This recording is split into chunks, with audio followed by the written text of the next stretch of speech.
Peter asks a question. My family and I just relocated, closing our gym in Spokane for a new job for my wife and to be closer to her family. While I figure things out and settle in, I picked up a couple of classes at my local private high school teaching anatomy and physiology class and a PE class. Initially, I was thinking anatomy and physiology would be the most difficult class, but I'm having a much more difficult time figuring out physical education. I know. You get no support. No one in the faculty is going to respect you. I know that because I've been there. And they'll say derogatory things about what you do. But I'll just say this. This is not to put down any of my other school teachers, but I always put Mr. Bob Jacobs, my biology teacher in high school, on a pedestal academically. He taught me how to teach. He taught me how to get people interested in things. He was a fabulous teacher. But stepping back, the best two teachers I had were my high school, my junior high physical education course, Mr. Dave Freeman and Mr. Giroux, and I don't know what Mr. Robert Giroux maybe. They had a very disciplined approach to physical education. We started off the year by marching because they thought marching was an important skill to learn. For every single section we had, be it wrestling or volleyball, basketball, all the American sports, track and field. We had to do all the track and field events, is where I learned the discus. Thank you. That changed my life. But besides doing the skills, we also had to take a test, and we had a tournament in every single discipline. So I learned a lot. We had an academic test on everything. You had to know the rules of the game. You had to have a skills test, and then we had a tournament where you got points. And then to get an A, you had to do well on the academic, you had to do well on the skills, and you had to do well in the tournament. And if the tournament, your team in the tournament was terrible, it didn't really hurt you that much if you stepped up in the other two. Here I am, 64, and I'm still talking about those two. I have no idea if they're still with us, none at all. But if they are, and if they're not with us, I give them a silent thank you because they changed my life. Let's get back to your question. The problem is we don't have access to the weight room as there is another class in there at the same time. Well, that sure didn't hurt anybody at the schools I've taught at.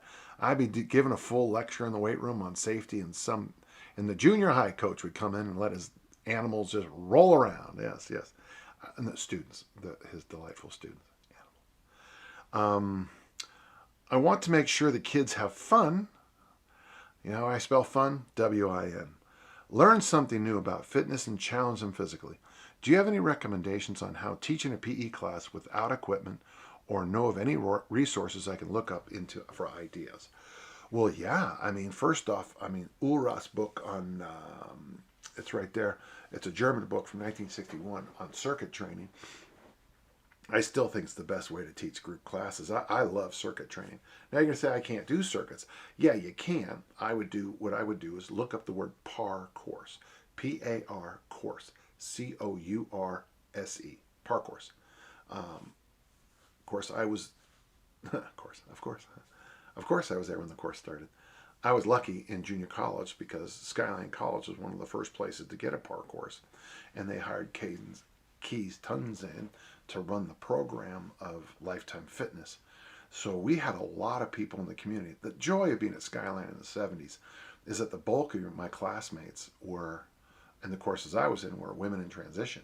And they were also taking PE classes for their health and fitness. And so I'd be in a class like paralegal research or something like that. And I'd look around and I'd be the only person under 40 or 50 in the class. And we were all struggling together, and boy, I learned a lot. So the idea of a PAR course is you have a station, push-ups, and then you all hop up and walk, run, sprint to the next station where there's sit-ups.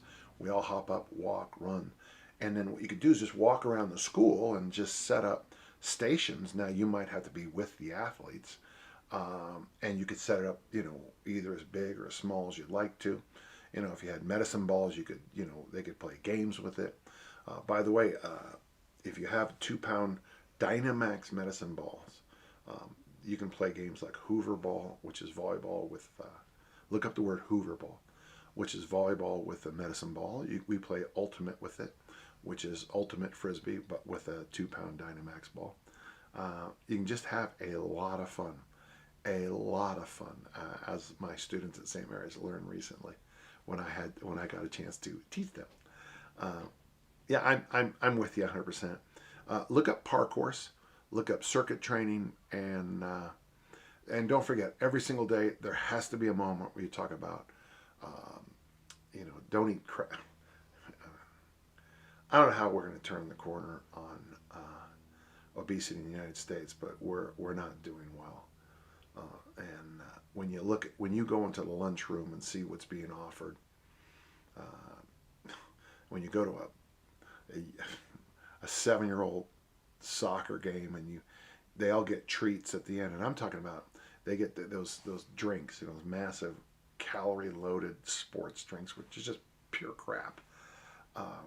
And then they have, either, God, if they ate donuts, it would be a step up nutritionally. I mean, Peter, I'm here for you.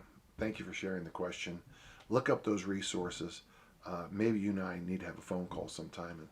But just know I'm out. I'm cheering you on all the way. I feel like I'm cheering on the Spartans. At the gates of hell. 300. Yay, yay. The odds are overwhelming, but keep fighting. So good luck to you, Peter. And I'm sorry I can't give you more information. Okay, thanks. Bye-bye.